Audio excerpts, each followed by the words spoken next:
रोड़े हर रात गुजर जाती है तेरी तस्वीर। মুম্বাই বিমানবন্দরে সম্প্রতি এক নজর কাড়া মুহূর্তে নজর কাড়লেন বলিউড অভিনেত্রী মাহিমা চৌধুরী এবং তার মেয়ে আরিয়ানা মুখার্জি।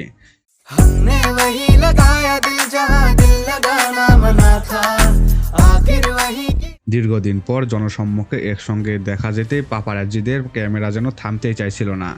মা মেয়ে দুজনেই হাসি মুখে ছবি তুললেন আর মুহূর্তে সেই দৃশ্য ছড়িয়ে পড়লেন সোশ্যাল মিডিয়ায়। সেদিন মাহিমা ছিলেন ক্লাসিক স্টাইলে, শার্ট জিন্স আর ব্লেজারের এলিগেন্ট লুক। অন্যদিকে আরিয়ানা বেছে নিয়েছিলেন ক্যাজুয়াল স্টাইল, কালো টপ আর বেগি প্যান্ট।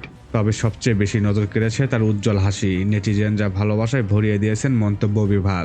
কেউ লিখেছেন স্টার কিডদের মধ্যে সব থেকে কিউট, আবার কেউ বলেছেন মায়ের হুবহুব কপি। অনেকে তো তরুণী মাহিমার সঙ্গে আরিয়ানার মিল খুঁজে পেয়ে মজা করে পরদেশ টুয়ে তাকে দেখার ইচ্ছে প্রকাশ করেছেন। এটাই প্রথম নয়, এর আগেও বিভিন্ন অনুষ্ঠানে উপস্থিত হয়ে আরিয়ানা সবার মন জয় করেছেন।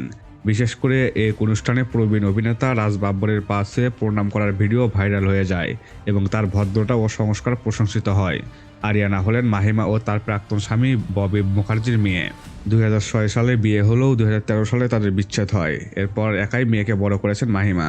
সম্প্রতি মেয়ের গ্র্যাজুয়েশন উপলক্ষে সোশ্যাল মিডিয়ায় আবেগঘন পোস্ট দিয়ে তিনি জানান, মেয়ের জন্য তিনি নতুন করে জীবন শুরু করার শক্তি পেয়েছিলেন। মা মেয়ের এই সুন্দর সম্পর্কের উপস্থিতি আবার প্রমাণ করলো তার কার জৌলুসের থেকেও বেশি উজ্জ্বল হয় ভালোবাসার বন্ধনের আলো। দর্শক, এই নিয়ে আপনাদের মূল্যবান মতামতটুকু কমেন্ট বক্সে কমেন্ট করতে ভুলবেন না। আমার চ্যানেলটি এখনো যারা সাবস্ক্রাইব করেনি অবশ্যই সাবস্ক্রাইব করে পাশে থাকবেন।